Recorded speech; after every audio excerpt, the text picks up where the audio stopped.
ನಮ್ಮ ಇತಿಹಾಸವನ್ನ ಅವಲೋಕಿಸಿಕೊಂಡು ಸಾಮಾಜಿಕ ಸಾಮರಸ್ಯವನ್ನ ಮುಂದುವರಿಸುವಂತ ಅಗತ್ಯ ಇದೆ ಎಂದು ಸಾರಿಗೆ ಸಚಿವ ಎಚ್.ಎಂ. ರೇವಣ್ಣ ಹೇಳಿದರು. ಕರ್ನಾಟಕ ಜನಪದ ಪರಿಷತ್ತು ಕೇರಳ ಗಡಿನಾಡು ಘಟಕವು ಕೇರಳ ರಾಜ್ಯ ಬ್ಯಾರಿ ಫೆಡರೇಷನ್ ಸಹಕಾರದೊಂದಿಗೆ ಮಂಜೇಶ್ವರದ ರಾಷ್ಟ್ರಕವಿ ಗೋವಿಂದ ಪೈ ನಿವಾಸ ಗಿಳಿವಿಂಡುವಿನಲ್ಲಿ ಆಯೋಜಿಸಿದ್ದ ಕನ್ನಡ ಬ್ಯಾರಿ ತುಳು ಜನಪದ ಸಮ್ಮೇಳನ ಸಮಾರಂಭದಲ್ಲಿ ಅವರು ಮಾತನಾಡಿದರು.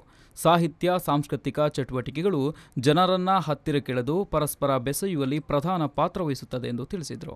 ಅವರು ಒಂದು ರೀತಿ ಬಹುಮುಖ ಪ್ರತಿಭೆಯ ಒಬ್ಬ ನಾಯಕರು. ಅವರು ಬರೀ ಸಾಮಾಜಿಕ ಪರಿವರ್ತನೆಗೆ ಚಿಂತೆ ಮಾಡಿದವರಲ್ಲ, ಕರ್ನಾಟಕದಲ್ಲಿ ಅನೇಕ ಬದಲಾವಣೆಗಳನ್ನು ತಂದಂಥ ಬುದ್ಧಿವಂತ ರಾಜಕಾರಣಿಗಳಲ್ಲಿ ಒಬ್ಬರವರು. ಅದರಲ್ಲೂ ಸಾಹಿತ್ಯಿಕವಾಗೂ ಕೂಡ ಅವರು ಅನೇಕ ಕೃತಿಗಳನ್ನು ಬರೆಯೋದಲ್ಲದೆ ಸರಸ್ವತಿ ಸಮ್ಮಾನ್ ಭಾರತದ ಅತಿ ಶ್ರೇಷ್ಠ ಆ ಒಂದು ಅವಾರ್ಡ್ ಕೂಡ ಅವರಿಗೆ ಲಭಿಸಿರ್ತಕ್ಕಂಥದ್ದು. ಈ ಸಂದರ್ಭ ಕೇರಳ ರಾಜ್ಯ ಬ್ಯಾರಿ ಫೆಡರೇಷನ್ ಅಧ್ಯಕ್ಷ ಯುಕೆ ಸೈಫುಲ್ಲಾ ತಂಗಳ್ ಅಧ್ಯಕ್ಷತೆ ವಹಿಸಿದರು. ಕರ್ನಾಟಕ ಅರಣ್ಯ ವಸತಿ ಮತ್ತು ವಿಹಾರಧಾಮ ನಿಗಮದ ಅಧ್ಯಕ್ಷ ಎನ್ ಮಹೇಶ್, ಕರ್ನಾಟಕ ಬ್ಯಾರಿ ಸಾಹಿತ್ಯ ಅಕಾಡೆಮಿ ಅಧ್ಯಕ್ಷ ಕರಂಬಾರ್ ಮೊಹಮ್ಮದ್, ಮಂಜೇಶ್ವರ ಬ್ಲಾಕ್ ಪಂಚಾಯತ್ ಅಧ್ಯಕ್ಷ ಎಕೆಎಂ ಅಶ್ರಫ್, ಕಾರ್ಯದರ್ಶಿ ಲಕ್ಷ್ಮಣ್ ಪ್ರಭು ಕುಂಬಳೆ ಮೊದಲಾದವರು ಉಪಸ್ಥಿತರಿದ್ದರು.